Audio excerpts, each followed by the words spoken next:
ඒක උඩ පැද ගන්න බෑ. වදීවත්.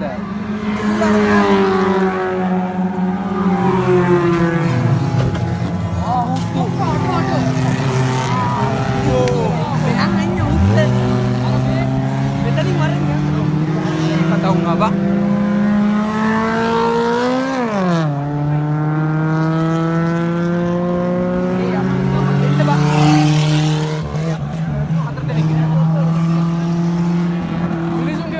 වැදුනා උත්තෝ මම බලන්නේ ඉතින් වැදුනේ